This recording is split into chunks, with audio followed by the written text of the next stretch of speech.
మొట్టమొదటిది అందులో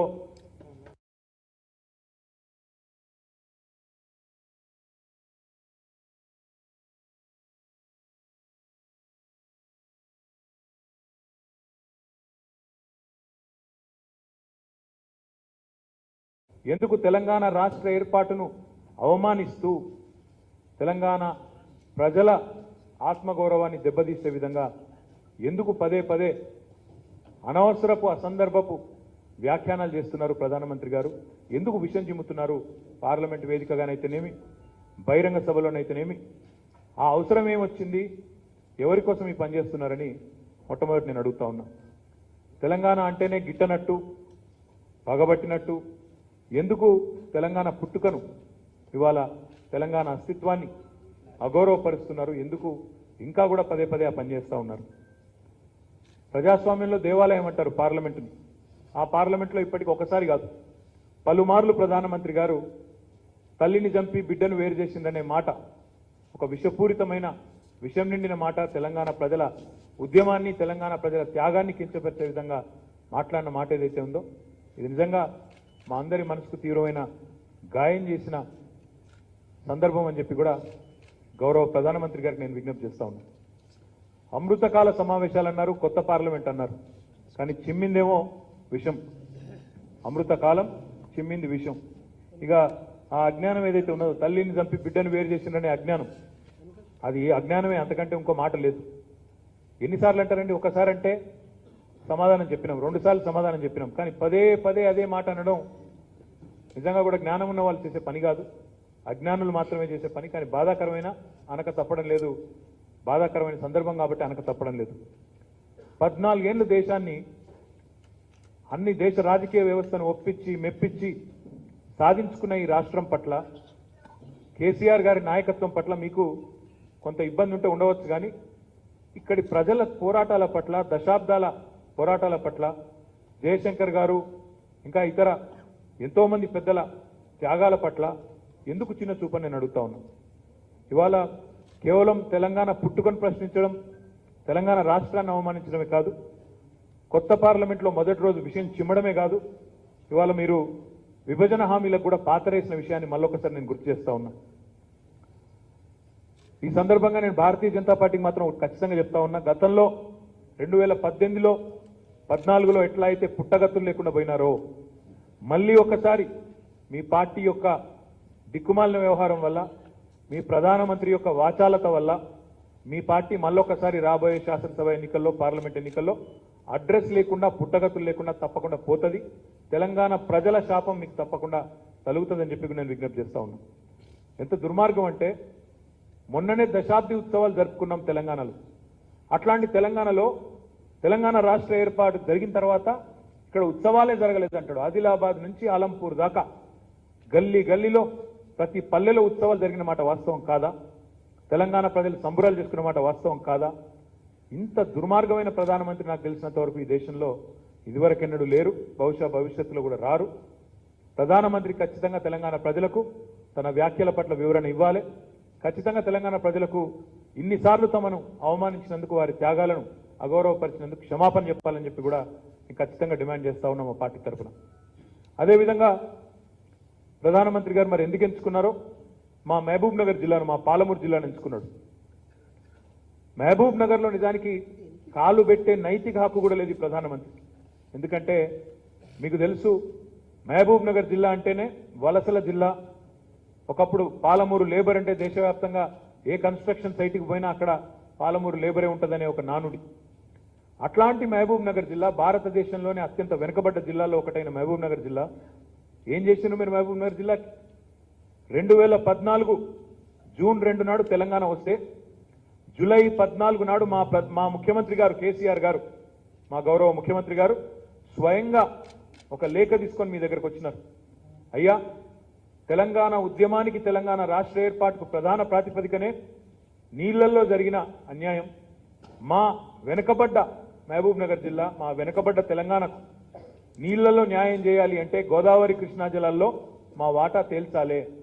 రాష్ట్రం వేరుపడ్డ తర్వాత వెంటనే మీరు ట్రిబ్యునల్కు రెఫర్ చేస్తే చాలు, మాకు మా న్యాయబద్ధమైన వాటా దక్కుతుందని చెప్పి జూలై 14, 14 అంటే సరిగ్గా దాదాపు 10 సంవత్సరాలు, మరి 9.5 ఏళ్ళు కింద మా ముఖ్యమంత్రి గారు పదవీ బాధ్యతలు చేపట్టిన నెల రోజుల తర్వాత మీ ముందు వచ్చినారు. వచ్చి స్వయంగా మీకు చేతిలో దరఖాస్తు ఇచ్చినారు. ఇవ్వడమే కాకుండా ఇంకో మాట కూడా కోరినారు. మేము ఈ ప్రాజెక్టు కట్టుకుంటాం, పాలమూరు రంగారెడ్డి ఎత్తిపోతల పథకం కట్టుకుంటాం, సహకరించండి, మాకు జాతీయ హోదా ఇవ్వండి. పాలమూరు రంగారెడ్డికి ఇచ్చినా పర్వాలేదు జాతీయ హోదా, లేదా కాళేశ్వరం ప్రాజెక్టుకి ఇచ్చినా పర్వాలేదు.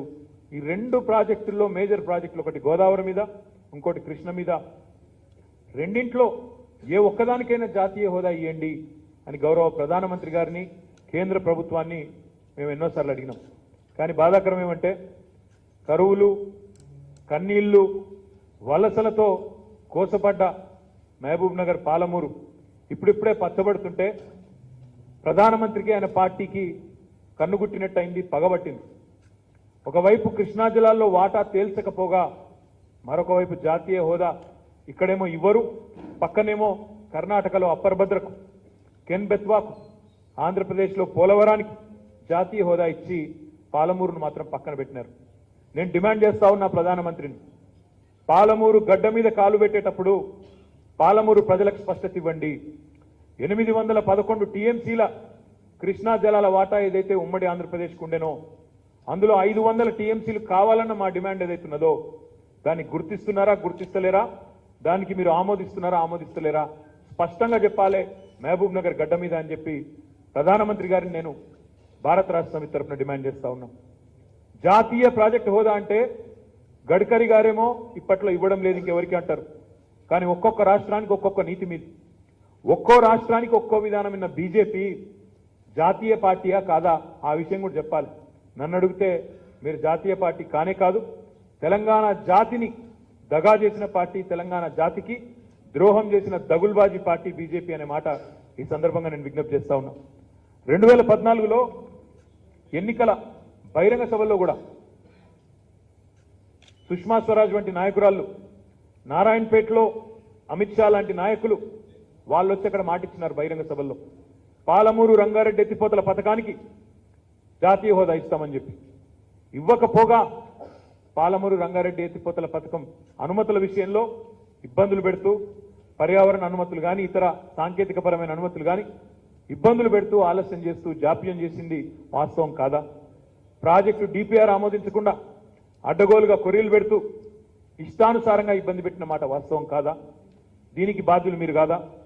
కృష్ణా జలాల్లో 9.5 ఏళ్ల తర్వాత కూడా ఒక్క ఉత్తరం రాయడానికి మీకు ఎందుకు రావడం లేదు, మీ చేతులు ఎందుకు రావడం లేదు? కేవలం సెక్షన్ 3 కింద ట్రైబ్యునల్కు రెఫర్ చేయడానికి కూడా ప్రధానమంత్రి గారికి తీరిక లేదా? కేంద్ర ప్రభుత్వానికి మనసు రావడం లేదా? ఈ నికృష్ట రాజకీయం ఎందుకు కృష్ణా జలాల మీద నేను అడుగుతా ఉన్నా. ఒక్క మాట ఒక్క సంతకం పెట్టే తీరిక కూడా లేదా ప్రధానమంత్రి గారికి? కృష్ణా జలాల మీద, తెలంగాణకు రావాల్సిన న్యాయమైన వాటా మీద చెప్పే తీరిక కానీ, ఓపిక కానీ, ప్రేమ కానీ లేదా అని నేను అడుగుతా ఉన్నాం. మేము రాష్ట్రం వచ్చిన 40 రోజులకే మా ముఖ్యమంత్రి గారు వచ్చి మీ దగ్గర లెటర్ ఇచ్చిండ్రే, మీరు స్పందించకపోతే సంవత్సరం ఎదురు చూసినాం. 2014 జూలై 14 నాడు మీకు లెటర్ ఇచ్చినాం, సార్ మాకు న్యాయం చేయండి అని. సంవత్సరం ఎదురు చూసినాం ప్రధానమంత్రి గారు స్పందిస్తారేమోనండి. స్పందించకపోతే ఆగస్టు 10, 2015 నాడు సుప్రీంకోర్టును తెలంగాణ ప్రభుత్వం ఆశ్రయించింది. సుప్రీంకోర్టుకు పోయి న్యాయ పోరాటం చేస్తే 5 ఏళ్లు ఆ న్యాయ పోరాటం నడుస్తూనే ఉంది. మా ప్రభుత్వం 2వ టర్మ్ కూడా వచ్చిన తర్వాత 2020 అక్టోబర్ 6 నాడు ఎపెక్స్ కౌన్సిల్లో ఆనాడు మా ముఖ్యమంత్రి గారు గట్టిగా నిలదీసినారు కేంద్ర ప్రభుత్వాన్ని, అక్కడున్న జలవనరుల శాఖ మంత్రి షెకావత్ గారిని. ఏమయ్యా ఇదేనా పద్ధతి? మీరే అన్నారు కదా ఉత్తరం రాస్తే చాలు మేము చేస్తాము, రెఫర్ చేస్తామన్నారు, ట్రిబ్యునల్కి చెప్తామన్నారు. ఎందుకు తేల్చట్లేదు? రాష్ట్రం ఏర్పడి 6 ఏళ్లు దాటిపోయినా కూడా ఎందుకు తేల్చలేరు కృష్ణా జలాల్లో మా వాటా అంటే? ఆ రోజు షెకావత్ గారు నమ్మబలికినారు, మీరు సుప్రీంకోర్టులో కేసు వేసినారు, విత్డ్రా చేసుకోండి, వెంటనే తేలుస్తామన్నారు. నమ్మినాం, మళ్ళొక్కసారి నమ్మి కేసు ఉపసంహరించుకుంటే అదే దగ, అదే మోసం. కనీసం ఈ రోజు వరకు కనీసం ఒక ఉత్తరం రాసిన పాపాన పోలేదు. ఈరోజు మేము మళ్ళీ అడుగుతా ఉన్నా, 811 టీఎంసీలు బచావత్ ట్రైబ్యునల్ ఏదైతే ఆనాడు ఉమ్మడి ఏపీ కేటాయించిందో అందులో 575 టీఎంసీలు మాకు దక్కాలనేది మా వాదన. అందులో ఔచిత్యం ఉందా, న్యాయం ఉందా లేదా తేల్చాల్సింది ట్రిబ్యునల్. ఆ ట్రిబ్యునల్కి ఉత్తరం రాయడం మాత్రమే మీ బాధ్యత. అది కూడా చేయకుండా ఈరోజు పాలమూరులో ఎట్లా అడుగు పెడతారు ప్రధానమంత్రి గారు? ఏమన్నా కనీసం నీ పార్టీకి కానీ నీకు కానీ ఇంగితం ఉందని నేను అడుగుతా ఉన్నా. ఈరోజు నిజంగా కూడా మీరు న్యాయం చేయకపోవడం వల్ల ఈరోజు మహబూబ్ నగర్ జిల్లా కానీ, నల్లగొండ జిల్లా కానీ, రంగారెడ్డి జిల్లా కానీ తనకు రావాల్సిన 100 టీఎంసీల నీళ్లను కోల్పోక తప్పని దుస్థితి ఈరోజు ఈ ప్రధానమంత్రి గారి జాప్యం వల్ల, మాకు ప్రాజెక్టులకు అనుమతులు ఇవ్వకపోవడం వల్ల, అనుమతుల్లో అడ్డుపుల లేయడం వల్ల ఈ ఇబ్బంది కలుగుతా ఉంది. అందుకే పాలమూరు ప్రజల తరపున, పౌరుషానికి ప్రతీక అయిన పాలమూరు బిడ్డల తరపున, ఈరోజు బ్రహ్మాండమైన వ్యవసాయానికి ఈరోజు చిరునామాగా మారుతున్న పాలమూరు ప్రజల తరపున నేను అడుగుతా ఉన్నా. ఓట్ల వేట కోసం మీరు వస్తున్నారు మాకు తెలుసు, కానీ ఓట్లు కావాలంటే కూడా చేసిన 4 మంచి పనులు చెప్పాలి, చెప్పే సత్తా ఉండాలి ప్రధానమంత్రికి. అందుకే అడుగుతా ఉన్నా, ఇప్పుడైనా పాప పరిహారం చేసుకోండి. ఈ 9.5 ఏళ్ల తర్వాత అయినా పాప పరిహారం చేసుకొని ఆ ప్రక్షాళన కోసమైనా సరే మీరు వెంటనే ఈరోజు స్పందించి ముందుకు వచ్చి పాలమూరు ప్రాజెక్టుకు జాతీయ హోదా ఇవ్వాలి. ఖాళీ చేతులతో రావడం, ఖాళీ చేతులతో పోవడం మీకు అలవాటే. మీరు అమరావతికి వస్తే మేము ఏమేమో తెస్తారేమో అనుకున్నాం అన్నాడు. ఒక తట్టెడు మట్టి, ఒక లొట్టెడు నీళ్లు తీసుకొని వచ్చినారు మీరు. మీ సంగతి దేశ ప్రజలకు అర్థమైంది. మీతో పెట్టుకుంటే మిగిలేదు గదే అని తెలుసు. అందుకే ఈరోజు తెలంగాణ ప్రజలు ఎప్పుడో నిర్ణయించుకున్నారు, ప్రధానమంత్రి గారు మీరు వచ్చి ఎన్ని ఊదరగొట్టే ఉపన్యాసాలు ఇచ్చినా, ఎంత వగల ప్రేమలు వలకబోసినా మిమ్మల్ని మీ పార్టీని నమ్మరు. ఖాళీ చేతులతో వస్తారు, ఖాళీ చేతులతో పోతారని మీకు తెలుసు, మాకు తెలుసు. అందుకే ప్రజలు కూడా రేపు ఓట్ల డబ్బాల్లో కూడా మీకు ఖాళీ డబ్బాలే వస్తాయి తప్ప మళ్ళీ డిపాజిట్లు 108 డిపాజిట్లు లాస్ట్ టైం గల్లంతైనాయి. ఈసారి కూడా మీకు ఖచ్చితంగా 110 డిపాజిట్లు గల్లంతు కావడం ఖాయమనే మాట కూడా చెబుతూ, ఈసారైనా ప్రధానమంత్రి గారు స్పందిస్తారని, 9.5 ఏళ్ల తర్వాతనైనా పాప పరిహారం చేసుకుంటారని, ఆ ప్రక్షాళనలో భాగంగా మరి వారు జాతీయ ప్రాజెక్టు హోదా ప్రకటించి మాకు రావాల్సిన 811 టీఎంసీలో మాకు న్యాయంగా రావాల్సిన వాటాని మేము అడుగుతున్న 575 టీఎంసీలు ఇవ్వాలని చెప్పి కూడా భారత రాష్ట్ర సమితి తరఫున డిమాండ్ చేస్తూ మరి ప్రధానమంత్రి గారు తప్పకుండా స్పందించాలి, ఇక్కడున్న బీజేపీ నాయకులు కూడా స్పందించాలని చెప్పి కూడా కోరుతూ ధన్యవాదాలు. నమస్కారం.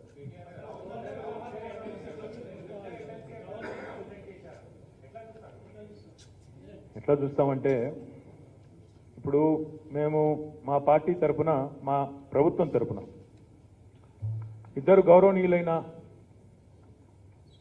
మా నాయకులు ఎవరైతే రాష్ట్ర స్థాయిలో, జాతీయ స్థాయిలో వివిధ ప్రజా ఉద్యమాల్లో పాల్గొన్నారో వారిని మా కేబినెట్ నామినేట్ చేసింది.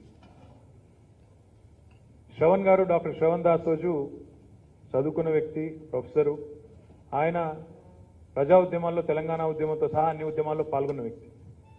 అట్లాంటి వ్యక్తి ఒక ప్రొఫెసరు చక్కగా గ్యారంటీ, ఇంకా మాకైతే ఏమో అనుమానం లేకుండే, మేడంకు మా మీద ఎంత కోపం ఉన్నా ఆయన మీద ఉండదు, ఎందుకంటే మంచివాడు కాబట్టి తప్పకుండా ఆమోదిస్తారు అనుకున్నాం. ఇక మా సత్యనారాయణ గారు తెలుసు మీకు, ఒక ట్రైబల్ కమ్యూనిటీకి సంబంధించి, ఎరుకల కమ్యూనిటీకి సంబంధించి ట్రేడ్ యూనియన్ నాయకుడిగా జాతీయ స్థాయిలో పనిచేసిన వ్యక్తి. ఆయన ఏమి రాష్ట్ర స్థాయిలో పనిచేసిన వ్యక్తి కాదు. గతంలో ఒక జనరల్ నియోజకవర్గం నుంచి ఆ ప్రాంతంలో సంగారెడ్డి నియోజకవర్గంలో సేవ చేసింది కాబట్టి, ఒక జనరల్ నియోజకవర్గం నుంచి ఒక ఎస్టీ అభ్యర్థి అయినప్పటికీ జనరల్ నియోజకవర్గం నుంచి అక్కడ ట్రేడ్ యూనియన్లో చేసిన సేవలకు అనుగుణంగా అక్కడ ప్రజలు గెలిపించినారు.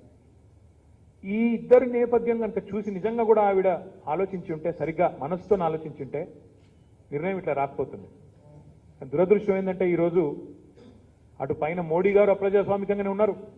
మోడీ గారి ఏజెంట్లు దేశంలో ఉన్న వాళ్ళందరూ, గవర్నర్లు అందరూ కూడా అంతే అప్రజాస్వామికంగా ప్రజాస్వామ్యాన్ని తుంగలో దొక్కే విధంగా వ్యవహారం చేస్తూ ఉన్నారు. ఇంకా సిగ్గుచేటు ఎక్కడ అనిపిస్తుంది అంటే, అవన్నారు నిన్న రాజకీయాల్లో ఉన్న వాళ్ళను ఇట్లాంటి పదవుల్లోకి తీసుకురాకూడదు, ఇది కరెక్ట్ కాదని ఒక ఉత్తరం కూడా రాసింది. అంతకంటే హాస్యాస్పదమైన మాట ఇంకోటి లేనేలేదు. ఆమె నిన్నగాక మొన్నటిదాకా ఆమె రాజకీయ నాయకురాలు, బీజేపీ ప్రెసిడెంట్ ఆఫ్ తమిళనాడు. సరిగ్గా గవర్నర్ అయ్యే కంటే ఒక రోజు ముందు కూడా ఆమె బీజేపీ స్టేట్ ప్రెసిడెంట్. మరి సర్కారియా కమిషన్ స్పష్టంగా చెప్తోంది, యాక్టివ్ పాలిటిక్స్ లో ఉన్న వాళ్ళు రాకూడదు, గవర్నర్లు కాకూడదు. So I'm asking you and asking the governor through the media, వీళ్ళిద్దరిని అన్ఫిట్ అన్నారు, మీరు అన్ఫిట్ అనే మాట వాడినారు. ఎవరు అన్ఫిట్?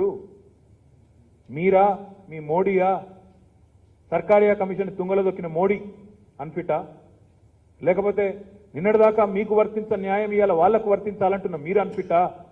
తప్పకుండా ప్రజాక్షేత్రంలో తేల్చుకుంటాము, ప్రజలకే చెప్తాం. ఇద్దరు బలహీన వర్గాల బిడ్డలను, బలమైన గొంతు కలిగిన బిడ్డలను శాసన మండలికి తీసుకొని వస్తామంటే మీకేమి బాధ? The right of the government. Who we nominate is our right. మంచి వాళ్ళ కాదా మీరు విచారించండి. అవును, వాళ్ళకి రాజకీయ పార్టీతో సంబంధం ఉంది, తప్పే ఉంది. మీకు లేదా? గవర్నర్కి లేదా? ఈరోజు కూడా బీజేపీ పార్టీ నాయకురాల్లాగా పనిచేయడం లేదా ఆమె? నేను చెప్పేది తప్ప? అంటే మీకు వర్తించే న్యాయం ఇంకోరికి వర్తించాలని ఇది ఎక్కడ పద్ధతి? We strongly protest, we strongly condemn the attitude of this governor. ఇక్కడే కాదు, ఈరోజు మీరు దేశం అంతా చూడండి. తమిళనాడు గవర్నర్ ఏమో తమిళనాడు రాష్ట్రం పేరు మార్చేస్తాడు. తమిళనాడు గవర్నరు తమిళనాడు రాష్ట్రం పేరే మార్చేస్తాడు. ఇంకో గవర్నర్ గారు ముఖ్యమంత్రి గారికి సంబంధం లేకుండా వారి నిర్ణయాలు వారికి తీసుకుంటారు.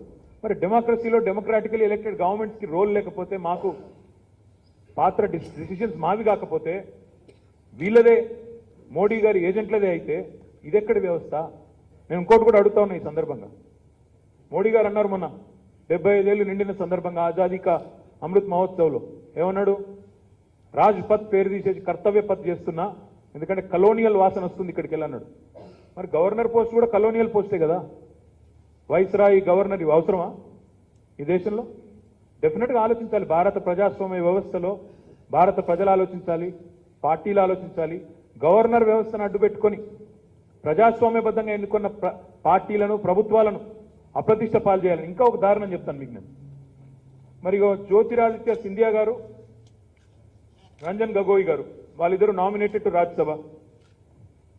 జ్యోతిరాదిత్య సింధియా అక్కడ కాంగ్రెస్కి వెళ్ళి బీజేపీలో చేరుతాడు, వెంటనే ప్రెసిడెంట్ గారు నామినేట్ చేస్తారు రాజ్యసభకి. అదేవిధంగా అటు సైడా ఈయన పేరు బ్రజ్ క్షేత్ర ప్రెసిడెంట్ ఆఫ్ ఎక్కడ ప్రెసిడెంట్ ఈయన? ఉత్తరప్రదేశ్ ఎక్కడో, ఆడదికి ఎక్కడో, ఆడ బీజేపీ ప్రెసిడెంట్. ఆయన ఎమ్మెల్సీగా అక్కడ గవర్నర్ గారు నామినేట్ చేసినారు. మీకు ఇంకో మొత్తం ఎగ్జాంపుల్స్ ఇస్తాను నేను. ఇక్కడనేమో ఇది ఎక్కడ రామ్ సూరత్ రాజ్బర్ ఈయన పేరు. ఆయన బీజేపీ, ఆయన కూడా అక్కడ గవర్నర్ గారు నామినేట్ చేసి ఎమ్మెల్సీ చేస్తారు. రాజ్బర్ కరెక్ట్ గా బీజేపీ ఎమ్మెల్యేగా పోటీ చేసిండు 2022లో. ఇప్పుడు నేను చెప్పిన రాజ్బర్ ఆయన పేరేందో 2022లో పోటీ చేసిండు.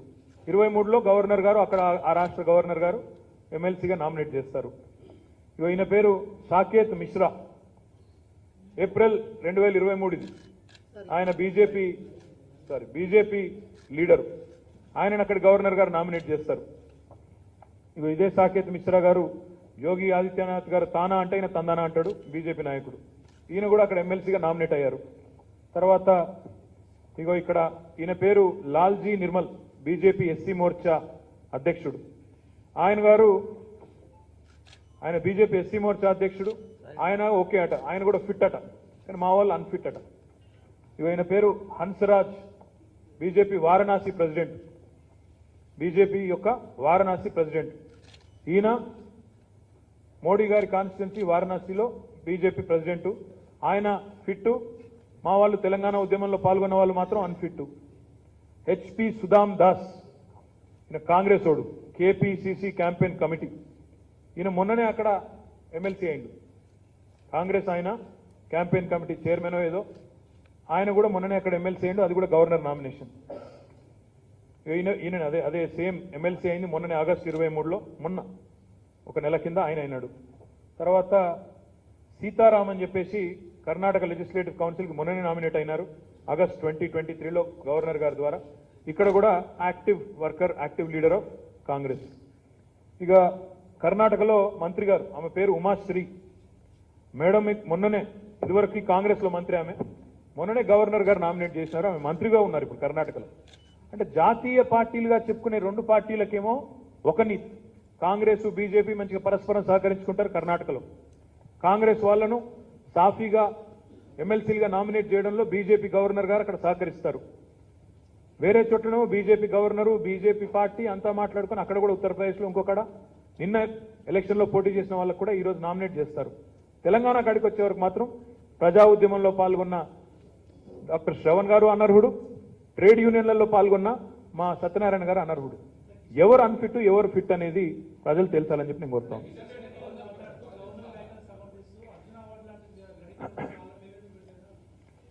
కిషన్ రెడ్డిని అడిగితే రేపు అంబర్పేటలో ఎవరు పెడతారో మేము కూడా చూస్తాం. అంబర్పేటలో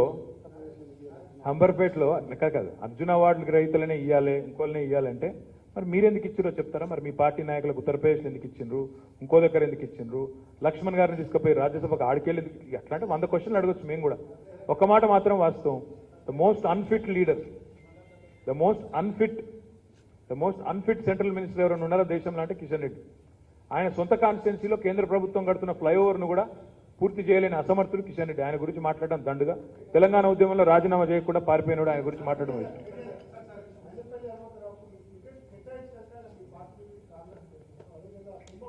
బ్రదర్, ఇదిగో రాజకీయాల్లో ముఖ్యంగా ఎన్నికలు వచ్చిన తర్వాత ఒక్కొక్కరికి ఒక్కొక్క ఆస్పిరేషన్ ఉంటుంది. కొంతమంది వస్తారు, కొంతమంది పోతారు. రేపు కాంగ్రెస్ వాళ్ళు మా దాంట్లో కొంతమంది వస్తారు. అప్పుడు కూడా ఇదే మాట్లాడతారా మీరు? వస్తారు, ఇక వచ్చేటోళ్ళు వస్తారు, పోయేటోళ్ళు పోతారు. ఎలక్షన్ సీజన్లో కొంతమంది వస్తారు, కొంతమంది పోతారు. అది పెద్ద ఇష్యూగా. ప్రస్తుతం అయితే మీతోనే పోటీ పడుతున్నాం. ఎవరు ప్రశ్నలు అడుగుతున్నారో మాకే అర్థమైతే. రాహుల్ గారు, మీరు మమ్మల్ని కూడా టార్గెట్ చేస్తే ఎట్లా? మీరు జనరల్గా సీఎం ప్రెస్ మీట్లు సార్, మీరు మమ్మల్ని ఎందుకు టార్గెట్ చేస్తున్నారు? మీరు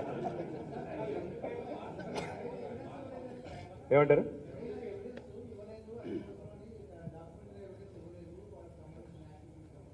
డాక్యుమెంటరీ ఎవిడెన్స్ ఇస్తాం, మళ్ళీ పంపుతాం. ఏముంది సరిగా అలా మీకు తెలియదు ఏముంది అంటే, మనసుంటే మార్గం ఉంటుంది సార్.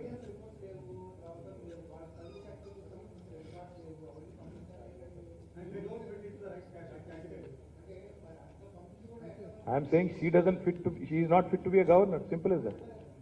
బీజేపీ లీడరు ఒక నిమిషం బీజేపీ లీడరు సర్కారియా కమిషన్ సిఫార్సులను తుంగలో దక్కి ఇక్కడికి వచ్చి గవర్నర్గా కూర్చున్న వ్యక్తి బీజేపీ లీడర్గానే బిహేవ్ చేస్తారు కదా. సో ఐఎమ్ సేయింగ్ అసలు ఈ పోస్ట్ కరెక్టా ఈ దేశానికి?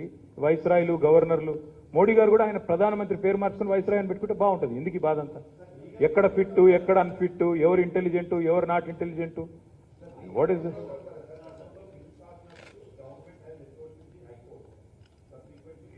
We'll explore all possible options, Vamshi Garu. We'll definitely explore all possible options, because typically, the way democracy functions is, government has to have the say, because effectively, when in a democracy, it's for the people, by the people, to the people. So, తప్పకుండా ప్రజాస్వామ్యబద్ధంగా ఎన్నుకోబడ్డ ప్రభుత్వం, ముఖ్యంగా cabinet ఎవరినైనా nominate చేస్తే తప్పకుండా అన్ని ఆలోచించే చేస్తాం. అంతేగాని ఆలోచించకుండా అసమగ్రంగా చేయం కదా. ఇద్దరికి కూడా క్రెడిబుల్ నాయకులు, బలహీన వర్గాలకు సంబంధించిన నాయకులు, ప్రజా జీవితంతో దశాబ్దాల పాటు అనుబంధం ఉన్న నాయకులు, వారిని నామినేట్ చేయడం కరెక్ట్ అని చెప్పి క్యాబినెట్ భావించింది. ఆవిడ తప్పు అని వారికి పైనుంచి ఆదేశాలు వచ్చినాయి, ఆవిడ ఏదో రాసి పంపినారు. We'll explore all possible options and what to do. Yes Swastika ఏమంటారు? ఈ పగబట్టినట్రా ఆయన మొత్తం తెలంగాణ మీద పగబట్టిండు బ్రదర్. పాప మా వాళ్ళు ఇద్దరి మీద ఎందుకు, ఆయన తెలంగాణ రాష్ట్రం మీద పగబట్టిండు. See we're the best performing state in India. We're the best performing state in India today. Highest per capital income. అటు రాహుల్ గాంధీకి మాట రాదు, ఇటు మోడీకి మాట రాదు. ఎందుకయ్యా మీ పరిపాలనలో ఉన్న ఏ రాష్ట్రం కూడా తలసరి ఆదాయంలో అత్యధికం సాధించలేదంటే అది మాత్రం చెప్పే తెలివి లేదు.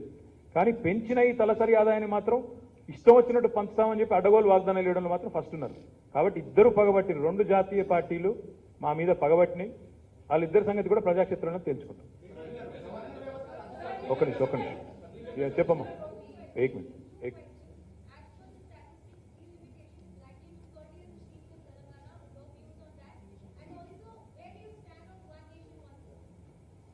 Where do we stand on one nation, one poll? I told you last time itself, it's an election gimmick of Prime Minister Modi. He's a master of attention diversion politics. That's what he is. Unfortunately, he's delivered diddly squat for this country. The last 9 years of him being the Prime Minister, he's heralded, the lowest value of rupee, highest inflation ever in independent India, highest unemployment rate ever in independent India, and most importantly, I think he's failed miserably on all the promises he's made to the people of India. He had promised, let me remind you, that by 2022, India will be a 5 trillion economy. He has promised a house for every poor in the country by 2022. He had promised that 2 crore jobs will be delivered per year. He had promised that bullet trains will be running by 2022. He had promised that every house will have a portable drinking water connection. Has Modi delivered any one of these? Remember, he had even said कि American लोग line में लग जाएंगे visa लेने India को, but आज Indian citizenship छोड़ के कई लोग बाहर जा रहे हैं. The point is, Prime Minister Modi has been the most inefficient, inept, incompetent Prime Minister of independent India, and probably the most corrupt. So therefore, in order to divert the attention of the people, he will resort to all kind of gimmicks, and 100% one nation, one election is a poll gimmick. If he is sincere, if he is serious, the special session was convened, he could have brought the bill. Unfortunately, Amrit Kal का जो meeting था उसमें तो कुछ हुआ ही नहीं. So what I believe honestly is that it is an attention diverting gimmick. That's one. What was your second question? See, government of India in 1970s and 60s have campaigned vociferously that India needs to curb its population growth, otherwise we'll end up, in a really, really bad state. Now we talk about demographic dividend. Back then, demography and population was considered a disaster. The excess population was considered a disaster. Family planning was introduced in India. Extensive campaigns were launched right from the Prime Minister level. The southern states of India, which have performed well on the family planning norms, and family planning parameters, and have controlled population in comparison with the rest of India, because of the advice given by Government of India, are today the sufferers, today the victims. Today we are told that जितना जनता जितना आबादी उतना हक. ये कहाँ की रीत है? अगर आज हमारी आवाज अगर दबाया जाएगा, if you think you can suppress our voices, our representation in the parliament because of this delimitation and because of this population parameter that they are taking, then I can promise you that you will see a sudden uprise. Because this is unfair. This is extremely unjust. Because it was Government of India that propagated. It was Government of India that wanted Indians to control, their population. Now, anybody, any state that has actually done well as per the advice of Government of India will now be penalized. And it's even more horrible, what's even more atrocious, if you ask me, is two states, Uttar Pradesh and Bihar, together after delimitation, will have more number of parliament members than the entire southern India. How is this fair in a country like India? So therefore, cutting across political lines, you will see the southern political parties, the people of South India, voicing their concern, and I hope Delhi is listening, I hope Delhi is taking cognizance, because wisdom needs to prevail. We are all proud Indians. We are very, very proud Indian citizens. And South is the largest contributor to India's economy. 19% of the population is contributing nearly 35% of India's GDP. So therefore, I think we need to certainly have our voices be heard. Our representation cannot come down in any form, and we'll certainly, lead this, lead this discussion and see where it goes.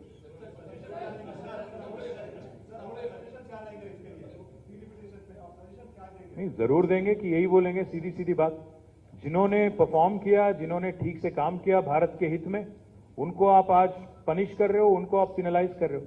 ये कहाँ की रीत है? ये तो सरासर नाइंसाफी है, ये सरासर अन्याय है हमारे साथ. So we'll certainly lead this discussion with other like-minded political parties, and we'll certainly convey these sentiments to Government of India as well. And I hope, like I said, I hope wisdom will prevail. I hope they will understand the concerns, and I hope that they'll deal with it sensitively. This is a very sensitive topic. Even Hyderabad MP Asaduddin Owaisi had said it yesterday. The South is literally sitting on a powder keg, is what he said, on the issue of delimitation. So I hope Government of India is also watching and watching closely.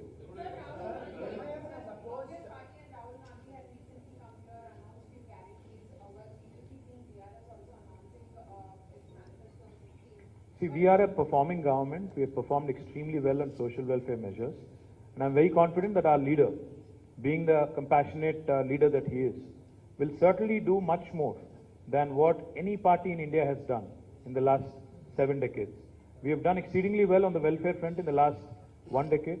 And I'm very confident that no matter what they would like to propagate, the people of Telangana know for a fact that KTR is a leader who delivers on humanitarian aspects. KTR is a leader who's done exceedingly well when it comes to taking care of the poor, and we will continue to do what we have done best. My question was, Congress says that they are very much confident of coming to power in Telangana. और क्या बोलेंगे यार, मैं ये थोड़ी बोलेगा कि हम हारेंगे जरूर. बट आपको याद शायद नहीं होगा, आपको शायद ये याद नहीं होगा, कल मैंने देखा कि राहुल गांधी कहीं बात कर रहे थे, उन्होंने कहा कि हम छत्तीसगढ़ में तो बराबर आ रहे हैं, प्रॉबेबली तेलंगाना में आएंगे। उनको खुद विश्वास नहीं तो मैं क्या बोलूं उनके पार्टी पे और उनके पार्टी के लीडरों पे। खैर उनको छोड़िए, उनके क्या बात सुनिए। एनीथिंग एल्स और can we conclude? Yes sir.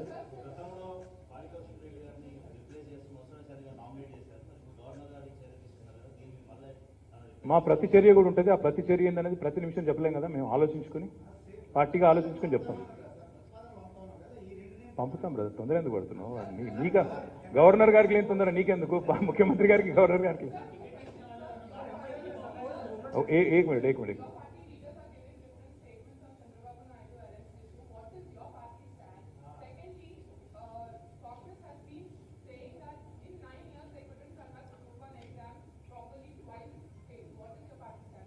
First thing is, see, what is happening with respect to Sri Chandrababu Naidu Garu is primarily a political issue confined to Andhra Pradesh. It is a battle of wits between the two political parties in Andhra Pradesh, which has no consequence or which has no effect on Telangana or its people. So, most certainly our stand is very simple. It's a political issue confined to another state. What happens in Karnataka, what happens in Tamil Nadu, what happens in Andhra Pradesh, what happens in Chhattisgarh is of no consequence here. Agar कोई आके यहाँ पे नौटंकी करना चाहे, I would only say बेगाना शादी में अब्दुल्ला दीवाना. ఏం సంబంధం ఇక్కడ మాకు? తెలంగాణ రాజకీయాలకి ఆంధ్రప్రదేశ్లో జరిగే రాజకీయాలకి ఏం సంబంధం అండి? చంద్రబాబు నాయుడు గారు అరెస్ట్ అయింది ఆంధ్రప్రదేశ్లో. ర్యాలీలు ధర్నాలు చేయదలుచుకుంటే నిర్మోహమాటంగా ఆంధ్రాలో చేయండి. ఎవరు వద్దంటున్నారు మిమ్మల్ని? హైదరాబాద్లో ర్యాలీలు చేసి, హైదరాబాద్లో ర్యాలీలు తీసి మీరు మొదలు ఆగండి తొందర ఎందుకు పడుతున్నావా? ఆగు బ్రదర్. మీరు ర్యాలీలు తీస్తారు మొదలు, ఇక్కడ రాజకీయ ర్యాలీ ఒకరు తీస్తారు, తెల్లారు ఇంకోళ్ళు తీస్తారు పోటీ ర్యాలీ. మరి మేమేం చేయాలా? అంటే పక్కింట్లో పంచాయతీ కూడా మేము ఇక్కడ తేల్చుకుంటారా? ఇది ఎక్కడ పద్ధతి? నేనేమంటున్నా అంటే చేల్చుకోండి. ఆంధ్రప్రదేశ్లో ఒకరితో ఒకరు తలపడండి. రాజమండ్రిలో భూమి దద్దరిల్లిపోయి ర్యాలీలు తీయండి, మీరు తీయండి, వాళ్ళు తీయండి. మాకేం బాధ మధ్యలో? ఇదేం నాకు వాళ్ళ పంచాయతీ వచ్చి ఇక్కడ హైదరాబాద్లో కొట్లాడతామంటే, మరి మేము ఇక్కడ ప్రభుత్వం నడుపుతున్నాము, శాంతి భద్రతల సమస్య తలెత్తితే సహజంగా ఇక్కడ ప్రభుత్వానికి బాధ్యత ఉంటుంది కదా. అటువంటిప్పుడు అట్లా అలౌ చేస్తాము? వాళ్ళు ఒకరు ముందు వస్తారు, నెక్స్ట్ ఇంకొక ఆయన ర్యాలీ అంటాడు. ఇక వాళ్ళ ఘర్షణకి ఇది వేదిక కావాలా? విజయవాడ లేదా, అమరావతి లేదా, రాజమండ్రి లేదా, కర్నూలు లేదా, అక్కడ చేయండి. వద్దంటున్నారు ఎవరన్నా? అక్కడ చేయకుండా ఇక్కడ వచ్చి రాద్ధాంతం చేయడం, రాజకీయం చేయడం ఏంటంటే నాకు అర్థం కాదు. ఇంకోటి, ఇది అచ్చంగా రెండు రాజకీయ పార్టీల తగాదా. అక్కడ ఆ పార్టీలకు ఇక్కడ స్థానం లేదు, ఉనికి లేదు. ఇక్కడ ఎందుకు మరి నాకు అర్థం కాదు. అల్టిమేట్గా ఒకటే బాస్ చెప్పేది నేను, అల్టిమేట్గా ఒకటే, issues like these sensitive issue అన్నప్పుడు సెన్సిటివ్గా హ్యాండిల్ చేయాలి. ఇంకోటి, రన్నింగ్ కామెంటరీ చెప్పినట్టు రోజు కామెంటరీ చెప్పాల్సిన అవసరం లేదు. న్యాయ పోరాటం చేస్తున్నారు చంద్రబాబు నాయుడు గారు, న్యాయ పోరాటం చేస్తున్నారు. ఆయనకి ఏ న్యాయం జరుగుతుందో జరుగుతుంది. న్యాయస్థానంలో ఉంది matter. The matter is sub judice, why this exuberance? ఆడ మ్యాటర్ సబ్జుడిస్ ఉంది, ఎవరు పడితే వాళ్ళు రోడ్ మీదకి వచ్చి కామెంట్లు చేయొచ్చా? అది కూడా తప్పే కదా. It is under examination. మాకు I'm friends with Lokesh, I'm friends with Jagan, I'm friends with Pawan Kalyan. నాకు అందరూ దోస్తులే. నాకు ఆంధ్రాలో నాకేం తగాదాలు లేవు. అక్కడ నాకు ఇప్పటికిప్పుడు పోయి యుద్ధాలు చేయాల్సిన అవసరం లేదు. వాళ్ళకు కూడా ఇక్కడ ఏం లేవుగా స్టేక్స్. అట్లాంటప్పుడు లేనిపోని పంచాయతీలు ఎందుకు పెడుతున్నారు? మాకు మేము చక్కగా ఉన్నాం. ఇవాళ హైదరాబాద్లో ఏ ప్రాంతం వాళ్ళైనా, ఆంధ్ర అయినా, రాయలసీమ అయినా, కేరళ అయినా, పంజాబ్ అయినా, అందరూ కలిసిమెలిసి ఉన్నాం. ఇక్కడ లేని పంచాయతీలు ఎందుకు పెట్టాలా? రెండు రాజకీయ పార్టీలు, ప్రజలు బాగున్నారు. ఆంధ్ర ప్రజలు ఇక్కడ ఉన్న వాళ్ళు సుభిక్షంగా ఉన్నారు, సంతోషంగా ఉన్నారు, 10 ఏళ్ళ నుంచి సుఖంగా ఉన్నారు. వాళ్ళని ఇబ్బంది పెట్టడం ఎందుకు ఇక్కడికి వచ్చి మీరు? వాళ్ళలో లేని వైషమ్యాలు లేపి, లేని రాజకీయ కక్షా కార్పణ్యాలు లేపి, అది మాకు చుట్టి లేదా ఇంకొకరికి చుట్టి దాని నుంచి ఇంకేదో సాధిద్దాం అనుకుంటే అది ఎట్లా కరెక్ట్ అవుతుందండి? తప్పు కదా. నాకు లోకేష్ గారు ఫోన్ చేసి అడిగారు, ర్యాలీలు పర్మిషన్ ఎందుకు ఇవ్వట్లేదు అంటే, వేరే ఒక ఫ్రెండ్ ద్వారా మాట్లాడారు. నేను అదే చెప్పాను, బ్రదర్ ఇవాళ మీరు చేస్తారు, రేపు ఇంకొకరు చేస్తారు మీకు పోటీగా. మరి ఇక్కడ హైదరాబాద్లో శాంతి భద్రతలు ఏమవ్వాలా? అది కూడా ఐటీ కారిడార్లో తెలంగాణ ఉద్యమంలో కూడా ర్యాలీ కాలేదు, గుర్తెచ్చుకోండి మీరు. అప్పుడు కూడా అప్పటి ప్రభుత్వాలు అలౌ చేయలేదు. ఎందుకంటే ఐటీ యాక్టివిటీ దెబ్బతినకూడదు, ఆ ప్రాంతంలో వాతావరణం దెబ్బతినకూడదని మేము ప్రయత్నం చేస్తుంటే, హైదరాబాద్ సుభిక్షంగా ఉండాలి, శాంతంగా ఉండాలి. ఇవాళ ఎంతో మంది, వేలాది మంది ఆంధ్ర సోదరులు ఇక్కడికి వచ్చి పెట్టుబడులు పెడుతున్నారు. మరి వాళ్ళ పెట్టుబడులు కానీ, వాళ్ళ భవిష్యత్తు కానీ, ఇక్కడ వాళ్ళకు వస్తున్న రిటర్న్స్ కానీ అవన్నీ బాగుండాలంటే హైదరాబాద్లో లా అండ్ ఆర్డర్ ఎఫెక్టివ్గా ఉండాలి అంటే ఆ రాజకీయ గొడవల్లో మేము తల దూర్చకూడదు. మేము అందుకే ఒక స్టాండ్ తీసుకున్నాం. మాకు ఆ విషయంలో మా పార్టీగా ఎలాంటి ఆసక్తి లేదు. ఎవరైనా ఇండివిజువల్గా మాట్లాడిండొచ్చు, కానీ అది పార్టీ స్టాండ్ కాదు. We believe that it's a political battle between two parties. And I'm saying this as a party working president. రెండు పార్టీల మధ్యన జరుగుతున్న రాజకీయ ఘర్షణ అది. ఆ ఘర్షణల్లో వాళ్ళు ఏమన్నా చేసుకుంటే ఇక్కడ అనవసరంగా గొడవలు అవుతాయి, హైదరాబాద్లో ఉండే అందరికీ ఇబ్బంది అవుతుందని మేము అటు ఇటు ఎక్కడా కూడా మాట్లాడకుండా న్యూట్రల్గా ఉంటున్నాము. దయచేసి అందరూ అర్థం చేసుకొని సహకరించాలని కోరుతున్నాను. Thank you.